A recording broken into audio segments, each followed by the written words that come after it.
friends. Uncle Marv here with another episode of the Unhealthy Podcast, where we actually talk about trying to live healthy and be happy. That's the goal I set for myself when I started this journey, and we are going to get more into that. A little bit later, I'm going to have a guest on. We've actually had her on before, Dr. Carrie Johansson. If you have been paying attention to the show, she was on two shows previously, Navigating Joy and Embracing Psychological Flexibility.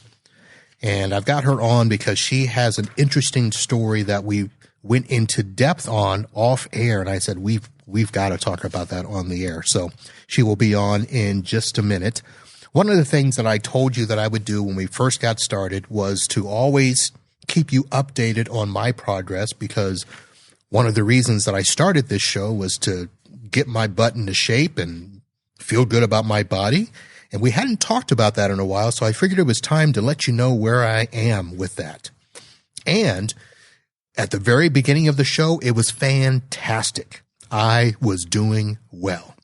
And just like most of us, we go through a period of time where, hey, lose a few pounds, eat healthy, exercise a little, things are going well. I had lost, I think it was 8 or 9 pounds in the first few episodes of the show. And just like every other year, and for those of you that have been on diets, I didn't go on a full diet. So I didn't say I went all in. I just changed a few things, cut out some sugar, soda, tried to change a few things. I'm not going to say I went hard at it. So before you sit there and say, well, Marv, you didn't commit. Well, I understand that. But I lost those pounds. Life was good. And I have to say they're all back. So I'm back to where I started, not any worse. So I'm not in a bad place. And, you know, most of the time when people see me, they're like, oh, you look good, which I know they're lying, but I'm okay with where I'm at. But I wanted to give you at least an update. And the goal is still to lose a few pounds and to basically get rid of the gut. I'm losing the battle with the grayness in my hair. And I've always said to the wife that, you know what, I'm not going to be one of those people that dyes the hair and does all those things to make myself look younger. I will tell you this, I'm thinking about it, because that's a lot of gray in the hair. So I understand what you ladies go through to some degree. But that's where we are. I also want to let you know I'm working on another podcast that will be strictly separate from this, but I at least want to give you guys another update. At the end of January, I went to a conference in Orlando, and I stayed at a crappy resort hotel. I was supposed to be at one of the big hotels that the conference was at, but apparently I got stuck in overflow. And it was a place that had resort in the name, but it was not even close to a resort. It was basically a motel with a pool. And it was, you know, one of those wall AC units. And I mean, it was nasty. I'm not going to say it was nasty. Let me, where the way I'm used to traveling, it's not that I'm a snob. I don't stay in, you know, the high end Hilton's, Hyatt's, or what, I don't even know which ones are the high ones, but I stay in nice places. This was not one of them. So I thought I was just getting a little, you know, cold or something. Nope. Turns out I got COVID. So that happened, I'm assuming, because of the conference, because many of the conference attendees also received the COVID. So I had that to deal with. And just as I was getting over COVID, I lost battle with a piece of candy. And what does that mean in reality? Well, it means that at like 10:45 at night, I'm at my office, which is not my home. For those of you that do not know, I do work outside of the home. I have a separate office. It's about 1,000 feet from the house. And I was at the office working about 10:45. I was just about ready to wrap things up and head home.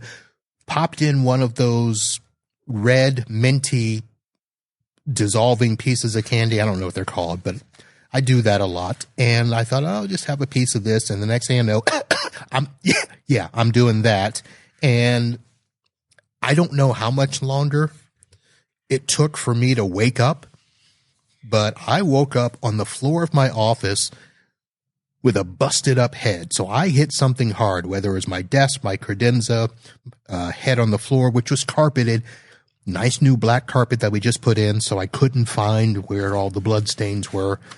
But yeah, that happened. And because I had hit my head and had some issues with the shoulder and the neck, called the wife and figured it was in our best interest, my best interest, that I head over to the ER. So that was just over 2 weeks ago. I am fine, folks. I'm here. You can hear me. The soreness is mostly gone in my neck and shoulders. The tingling is gone. The scars on my face are just about gone. Nothing major with the eye. Mom was all worried because apparently I broke one of those orbital, occipital, whatever the bone underneath the eye is called. It was busted, fractured, or something, but it was one of those that they can't do surgery on. So that's a whole story. I wanted to give you an update on that. I'm going to build that story around the concept that if you really want to get seen at the hospital pretty quickly, don't drive yourself to the ER. Because apparently they think if you're well enough to drive, then you can wait a while, which I did. So that's it. That's the update for me, folks. A lot to grasp there. And if you see me in person, I'm sure you'll look at my eye and see, ooh, is it really good or not? But that's the way the cookie tumbles. So let's go ahead and move on and talk about what we really wanted to talk about, or at least what I wanted to talk about, and that's bringing back Dr. Carrie Johansson. Dr. Carrie, how are you?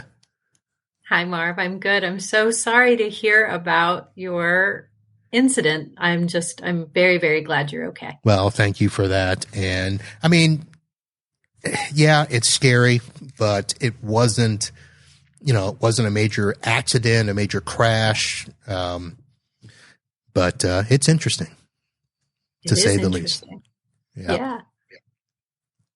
So I told everybody earlier, as I was describing you, that, we had the 2 previous podcasts that we did.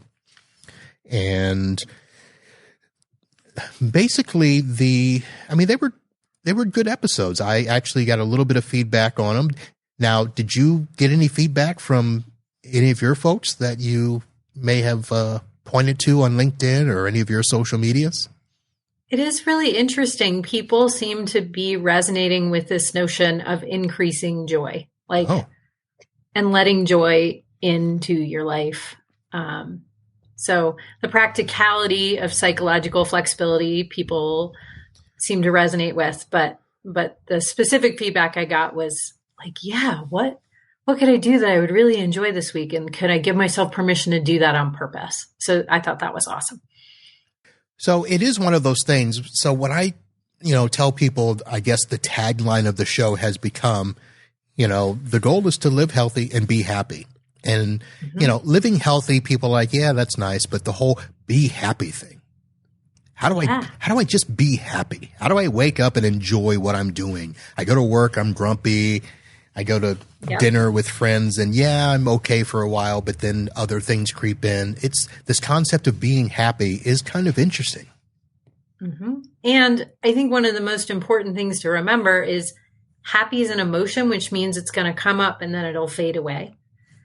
But it is actually an emotion, like all the emotions, we can feed it, right? Like if you want to feel really pissed off in the world and you really want to feel angry, like my guess is we have lots and lots of grist for the mill there, right? You could figure out things to be angry about. We can figure out things to be afraid of, but we don't often deliberately slow down and invite ourselves to pay attention to the things that make us happy. I think oftentimes we feel like we'll get to that after we're done getting our to-do list done. And the trick is to actually put the happiness boosting activities on your to-do list, and don't have to be expensive, don't have to be extravagant or huge. It can be really little. You made a comment that made me think that so much of happiness these days and I don't know when it started. I'm going to go back to my childhood and think that, I was happier with less back then. And it seems as though today, whether they're children or even adults, happiness seems to be wrapped up in the things that we have to have. It's wrapped up in the things, and we've gotten happiness confused with what we deserve. And if you could see me, I'm using air quotes around the word deserve. So deserve is a word I use very sparingly because I think at the moment, at this particular cultural moment in time, we're having a lot of conversations about what we're entitled to, what we deserve, what must happen, how you must treat me. And interestingly, all of that is inherently rigid thinking. I'm only okay if you say things the exact way I want you to. I'm only okay if I have the next expensive fill in the blank.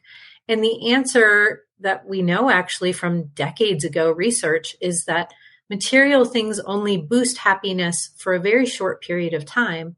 And then we get used to them and it just fades out. So when we have less, and when we purposefully cultivate experiences instead of pursue things, that is a much more effective and longer lasting way of having happiness both come up and then stick around for a while. So when we're in appreciation instead of in entitlement, we tend to be much happier. So I'm sorry, my mind is shifting to the TV shows that we watch because we purchased a house years ago, and that actually got me into watching all the HGTV shows, the fixer-uppers and all of that. And I remember I started getting annoyed watching some of those house hunter shows, and even the shows where, they buy a house cheap and then they've got, $200,000 to fix it up, and listening to, and I'm going to say the young folks talk about how they, have worked so hard and deserve their forever home when it's their very first purchase. Yeah. And it's got to be, they've got to have all of the amenities where, generations before us, you kind of worked up. You had the starter house, you had the starter car. Yeah. And you worked your way up. And now that's not the case. You're right. This I deserve I'm entitled to is I graduated high school, so I'm good to go. Right. I deserve a 6-figure job. Yes. Yep. And what we've forgotten is actually one of the ways that happiness arises is when we have earned that. Right? When we have put ourselves through something that's a little bit of effort and then gotten a hold of it. So putting in effort, being uncomfortable is actually critically important. And part of getting to happy and then staying happy is really digging in, which means that you don't feel comfortable first and then you're happy. You actually feel uncomfortable. You work through it, and that equals a higher level of satisfaction, both with yourself and with the world in general. Yeah. And I don't know about you, but man, I lived in some really crummy places when I was just starting out. Holy cow. Right. Yeah. But I remember them with a lot of fondness, right? Like the worst place was this place I moved into, and it didn't have any heat, which is real convenient in a place like Colorado. And didn't have any heat. So we had a wood stove that we had to keep going the whole winter to be able to have heat. And we had a black widow spider infestation that evidently we found this out after we had moved in and started seeing spiders. The black widow spider infestation had put the previous tenant in a coma for 2 weeks, and the owner of the house hadn't really fully exterminated it. this place was crummy. Okay. So my first question is, did you know that before you moved in, or did you find out after? Well, that we found out after. But the interesting thing is I look back at that house and I can say objectively, like, that was a crummy place. Our landlord was not psychologically healthy. We had to get the place exterminated for the black widow spiders, all of that. But the most forward emotion I have about that crummy place was that it was the place that my roommate and I found that would allow me to keep my cat. And we both loved my cat. And so it was affordable. It was right in downtown Golden. We could walk everywhere, and we got to have our cat. And we had a ball. I lived there for almost 3 years. Right? And, you tell the story about the coma and the spiders and all that. And the interesting thing was they were all things that we had to put a little effort in to be able to get on the other side. And then we could just be in so much appreciation. But that notion of putting some effort in and then enjoying the results, that actually makes a person much happier than having everything be perfect. It's harder to connect with that. And so I think one of the things I'm seeing, particularly in the younger generations, is they have this idea that once things are all set up and perfect, then they'll be happy. And what they're missing is it's actually the effort along the way that increases satisfaction, contentment, pride, all of the things that boost happiness. The other thing that I'm thinking is, not only do they have that expectation that once things are perfect, they'll always stay perfect, and that they won't have to work to keep them where they are, which is kind of what I got myself into. I had played sports my whole life. I've always been in shape and running and playing ball, and I retired from basketball, and I said, I'm done. And ridiculously thought, I'll just keep the same. That's a whole study. This body's good for another 50. And that's not true. The work still has to be done. Yeah, exactly. So we started talking last time a little bit about my powerlifting career. Yes. And I think this dovetails really nicely into what we're talking about. You actually have to put in the work to get a result, right? Yep. And similarly, when I started lifting, I was 39. I was just a couple of months away from turning 40. And I was just feeling super frumpy. I was out of shape. I would get winded easily. I wasn't very strong. I just felt frumpy, right? And I'm facing down the barrel of this new decade, and I'm looking at 40, and I'm thinking to myself, this isn't oh my gosh, I'm 40. And at the same time, I'm thinking to myself, I'm only 40. Like, if I feel this crummy now, like, this isn't a good setup, right? For the rest of it, we want to actually set ourselves up well. And so that's how I initially went in and found a trainer. Now, was it the mark of turning 40 that kind of triggered it? Because for some reason there's that, was it 29 and 39 or two big date years for women, that there's this whole mindset of what the life expectations are. Yes. And I think for me, I always like thinking about what's the next decade contain, what's the next decade like. So a piece of it was definitely that turning 40. A lot of it was how I felt in my body and feeling like just stagnant and frustrated and stuck and not happy with how I looked. I will say, spoiler alert, I'm now in my 50s, and 50s are the best decade ever. They are fabulous, especially if you take care in your 30s and 40s to set yourself up for a really vibrant 50s. There's no reason to feel old and frumpy. There's no reason to be young and frumpy, I think.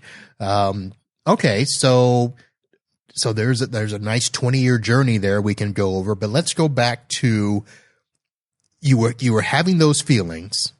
Mm-hmm. How in the world did you go from feeling that to powerlifting? It doesn't seem like a very logical next step. Especially not for me. So your audience can't see me, but I am just this miscellaneous middle-aged blonde chick, right? Who is not particularly athletically gifted. I do not have, my hand-eye coordination skills are poor at best, even when I practice them. If you hand me a basketball, Marv, and give me a chance at 100 shots, I might make 11 of them. I am terrible, right? And I grew up in this family where I was the book nerd and my brother was the athlete. And we had these kind of very solid stories about who we were and what that meant, right? And some of it was behavioral, right? Like I earned the title of a bookworm pretty honestly. If you ever saw me growing up, the likelihood I had a book in my hand and I was curled up in a corner somewhere was very, very high. I don't remember if I told you this story, but my mom and my best friend's mom actually did an intervention with myself and my best friend when we were probably 12, maybe 11 or 12. So my best friend's mom called my mom and she's like, don't let them read. What? Make them go outside and do something. Don't let them read.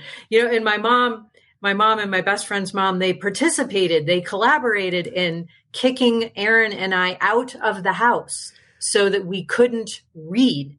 Now, just for the record, Aaron and I brought our books outside and went and read, but that's a whole nother story for a different time. Okay, but to put things in perspective, so in your 50s, that puts you in the 70s and 80s when kids went outside. Yes. The expectation was to go outside. Aaron and I would be, like curled up in a corner reading a book. So I'm an academic. I have 3 college degrees, right? I'm a psychologist, blah, blah, blah. I'm good at this school thing. I'm good at analyzing things and solving problems and all of this. I'm not particularly good at sports. So I walked into the trainer with a negative story about myself not being an athlete on top of a negative story that I was getting old and frumpy. So the trainer I ended up hiring, I particularly liked him because he was studying the intersection of neurology and physiology. So he's trained in a specific modality called Z Health, and he's a kettlebell instructor, and he had all of these certifications. But the thing that really made him feel like the right fit for me was he was looking at the neurology of how your body worked. How does neurology impact your physical functioning? So he's a nerd too. He's much cooler than I am. But I start lifting, right, with him. And he's helping me work with my body. He's challenging my old stories of I have no hand-eye coordination. He's like, hand-eye coordination is a skill. We can make it better. And he did. I'm still terrible, but he made it better. It's better than horrible, right? And in the lifting, all of a sudden, one day he says to me, you're actually good at lifting. I'm like, I am? I don't know. I'm just lifting stuff, right? He's like, no, you've made really big progress. When I first started working out with him, I couldn't lift one of the 45-pound plates. And my high weight on deadlift was 232 pounds. And I started out and couldn't lift a 45-pound plate. Okay. So big progress, right? And big progress this did not happen overnight. But he essentially said, you're good at this. You should compete.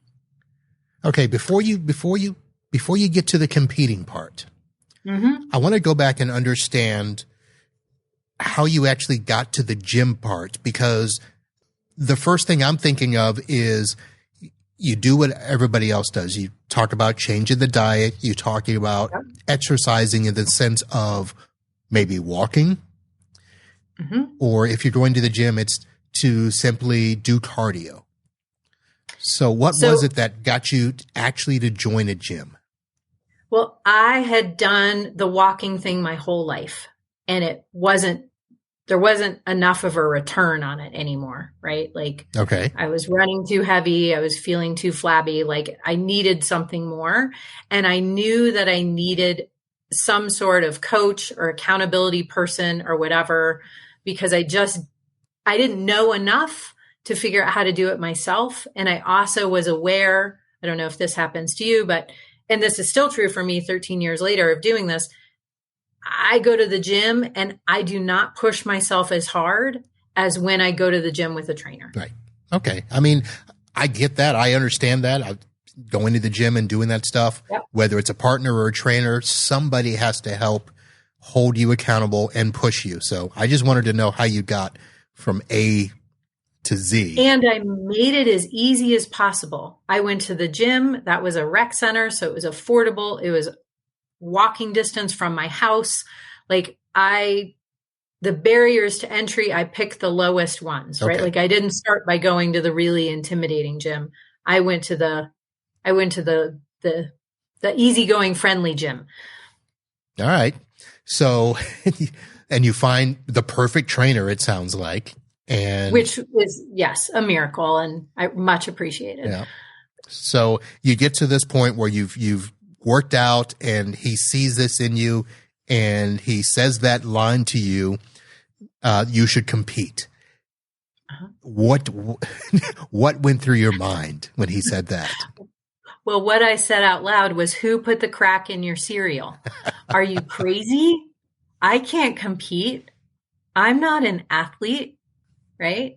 And he essentially, he's very stubborn, and he essentially said, well, I entered you into this contest. he entered you before even asking you. Pretty much. He's like, this is coming up and you're doing this. Okay. Right. And so then I went and did it. And he did a great job of training me to do well, which was helpful, right? Like, he was not unrealistic. He was training me to do well. And powerlifting is a very friendly sport. So it's divided by gender, age, and weight. And at the time that I was entering into this, there were not that many, particularly masters women, competing. So low barrier to entry sport. It's not incredibly expensive. The equipment that you need, it's, not horrendously expensive or hard to get. And then once you have it, it tends to last a long time. So powerlifting is a really sort of gentle, competitive sport to enter into, which is very helpful. Now, so that people understand powerlifting, I think some people would think of it as the strongman competition that we see on TV from time to time, which they're doing weird little... They're pushing buses right. and throwing rocks around. That's not it, right? I mean, we're talking, this is gym weight powerlifting stuff, right? This is barbell gym weight lifting. Okay. And I think also most people think of powerlifting as what they see in the Olympics, where they see people throwing things over their head and then dropping the weights. Yes. Powerlifting is back squat. So you put a barbell across your back, load it with weights, you squat down and then stand back up. Okay. Rack the weight. Basic squat. Yep. Basic back squat. Bench press. So you're laying on a bench, you have a barbell, you take it out of a rack, you bring it down to your chest, you press it back up, you rack it again. And then deadlift, which is where you have a barbell loaded with weight and you pick it up off the floor. It normally comes up to about mid-thigh, and then you actually have to put it down. So unlike Olympic weightlifting where you drop the weights, the powerlifting deadlift is a lift and a controlled return to the floor. Okay. Yeah. And these are all 3 things that I did in my school.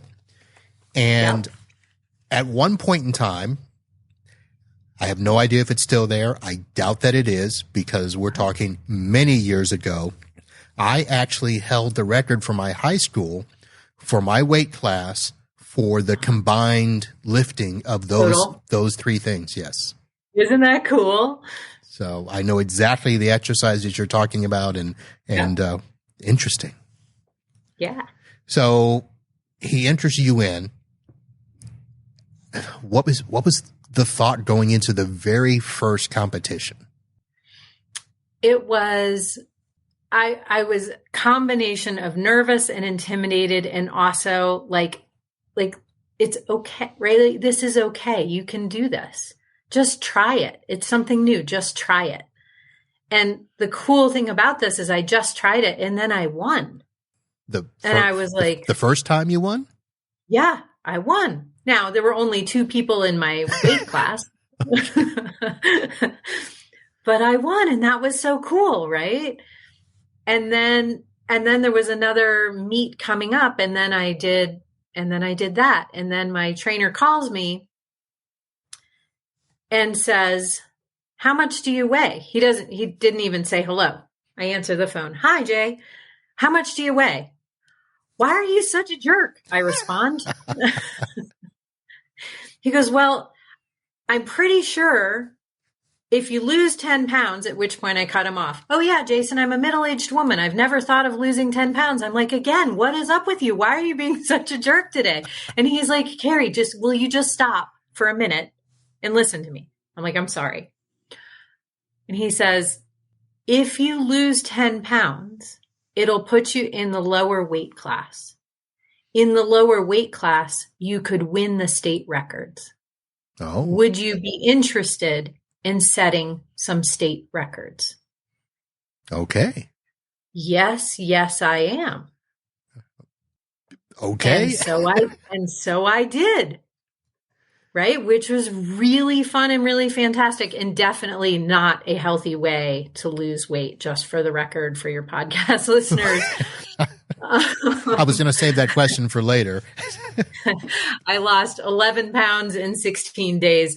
And, through a combination of an outrageous number of workouts, steam rooms, saunas, eliminating all carbs, except for one day when I was picking up my daughter from school and I was like, "Mommy needs a donut." My daughter's like, "I'm down to help you with that." But other than that, it was like it was a major restrictive diet, tons of water, tons of sauna and sweating and workouts and all that. Do not recommend that. I do not think that's a healthy or reasonable way to lose weight. And in fact, my trainer will now say, "Oh my gosh, I was such a baby. I cannot believe that you and I did that together and that we thought that that was a good idea." He's Wow. like, "Never in a million years would I recommend that again." However, I was highly motivated. Interestingly, I wasn't motivated. This is one thing that I think is interesting for your listeners. I wasn't motivated because I'd been trying to lose 10 pounds because I didn't like how I looked forever. As soon as the motivation was about something that was really based in my values and was really inspirational and exciting, I could do it, right? But coming from a place of disliking myself and being hard on myself and beating myself up, that didn't do it. So I think that one little piece of how I did that is worth holding on to and replicating. Right. But yeah, so I lost the weight. I made the lower weight class. They've since kind of redistributed the weight classes, so the numbers are a little different now. You say that as if you're still competing. I'm still adjacent to it. I no longer compete. There's a whole number of reasons why, but I don't compete anymore. Okay. Now I just lift for fun. All right. So lifting for fun, does it still qualify as doing what you want in terms of your initial reason for starting in the first place? Absolutely. I feel stronger, fitter, healthier than I probably have in my whole life. I walked into my 50s feeling strong, confident, healthy, and not afraid of getting a decade older, which was fantastic. And, really one of the cool things about lifting, and you probably know this already, but strength translates to gains with cardio in ways that cardio never translates back to strength. Right. So, for example, when I was walking a lot or even when I was running, didn't make me stronger. Sometimes it was effective to get skinnier, but it wasn't effective to get stronger. And the cool thing about weightlifting is I can be lifting, not running. And then when I feel like going for a trail run, I can do that. When I wanted to catch up with my, play with my daughter and her friends and be able to chase her around, I could do that so much more comprehensively once I was lifting and training in that way than just doing cardio. Yep. There is a whole science as to how muscles respond to the weightlifting that also translates to how they breathe, I guess is the best way to describe it, translating into that cardio. All right. So I'm going to ask this question just so that I don't forget. I assume that your brother doesn't have any state records, even though he was the athlete. He does not. So how does he react to what you have done? He is so sweet. He said he's a really good, supportive brother. And for him, he really celebrated me figuring out that I could be athletic. And I really celebrated, he and I actually had this conversation. I was out visiting him and he was reading, I think it was the Steve Jobs biography, which was like 500 pages. It was a huge, thick book. And I'm just like, look at who's the bookworm now, and I was so pleased to be pleased for him. And he was so pleased to be pleased for me. It was really lovely. Nice. So I know I stopped you because I needed to ask that question, but is there any more to the story now that, we've talked about what you went in for, the fact that you got lulled into this competing phase, which you now contribute to, now putting you in a state where you are, stronger and fitter, and it sounds happier. It's happier. It's more confident. And the cool part about it is I can also tell you stories actually about competition when I didn't win. Walked up to the bar looking for a deadlift, thought I had it, lost the lift, dropped the bar. Right? Not fun. Getting pinned under a bench press bar while training. Oh, yes. Having to wait for someone to get it off of my chest, right? So I think it's important to know this is like anything else that's worth doing. It doesn't start low and end high. There's beautiful, awesome, fun parts to it. And then there's hard days, and then there's neutral times, and that, right? And so it's actually the mixture of things that you're seeking. This idea that the only thing we're seeking is perfection. Not only is it unattainable, it's also really boring. The mixture is actually where all of the cool stuff happens. So letting yourself be in the mixture of it and being able to do an assessment, right? Like for me, doing the assessment of like, hey, am I going to do these competitions? And initially the answer was yes. And then at some point the answer became, no, I'm not going to. I'm going to change how I approach this. And that's okay too. So giving yourself the flexibility to grow and change over time. Yeah. Well, I know we're going to run out of time here soon, so I want to make sure that I remind the listeners, if you haven't gone to the other 2 episodes, your website, Self-Help on the Go, is a place where people can go and see and hear a lot of what we've talked about. And of course, you've got a book, Self-Help on the Go, that talks about, this therapy and training on, I think the tagline in your site is navigating something of life with ease, right? Navigating the inevitable ups and downs of life with more ease and joy. Yeah. So I know that I kind of got you to talk about this. Is this a story that you share with people when you're chatting with them and trying to help them? Because at some point there needs to be, obviously some self-motivation, but it sounds like that wasn't something that you found out on your own. It was found out for you. Yeah, it was certainly assisted in this process, right? And it was helpful to have someone outside of me who could see some of my potential, and he could believe in me before I understood that that was an option. And I think I think that's one of the coolest things about therapy is oftentimes I feel like my job is to hold hope for my clients before they understand that they deserve to feel hopeful themselves. All right. So again, Self-Help on the Go, the website you can go to and look at her stuff, basically her speaking and training. And is this the website? I should have done more research before. Is this the website where you guys coordinate those hiking trips that you talked about doing?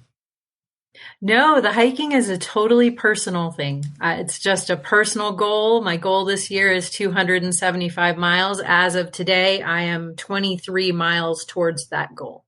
Okay. Which isn't too shabby considering that it's, snowing in Denver. Yeah, that would not entice me to walk at all. Yeah. So. All right. Well, again, I know we're going to have to go here soon, and you've told your story there. I should probably ask you, when I was going through my intro and doing my update, did anything catch your ear that you were thinking, oh, I can help Marv fix that? Well, one of the things that I noticed was that you aren't beating yourself up, but you are noticing what's working and not working. And being in that assessment mode is a great place to start of like, hey, I have this intention. Whoops, I seem to have gotten really off track. I wonder how I'd like to get back on track. And then once you link it back to action, I think it's going to be really good for you. All right. Well, we'll definitely stay in touch and see if I link it back properly. Well, thank you, Marv. Dr. Carrie, thank you for sharing. And it's a great story and should be, I imagine that I can see you on a stage in front of a large audience telling this story. Has that happened? That is one of the goals is to get right there. Yep. All right. Be a nice little TED Talk. I think so. We will look for you there. And that's going to have to be where we end this today. Dr. Carrie, thank you very much for joining me. Ladies and gentlemen, if you are listening to this point, thank you. And be sure to come back and check out more stuff. You can find the podcast by starting at unhealthypodcast.com. On that page, you can click whichever podcatcher is your favorite so that you can be notified whenever the next podcasts come out. You can go back and listen to past episodes like the two that I mentioned with Dr. Carrie and be updated on my progress as I continue on my journey. But that's going to do it. And the goal of this, as I mentioned earlier, is to live healthy, be happy. So go out, do it, and we'll see you next time.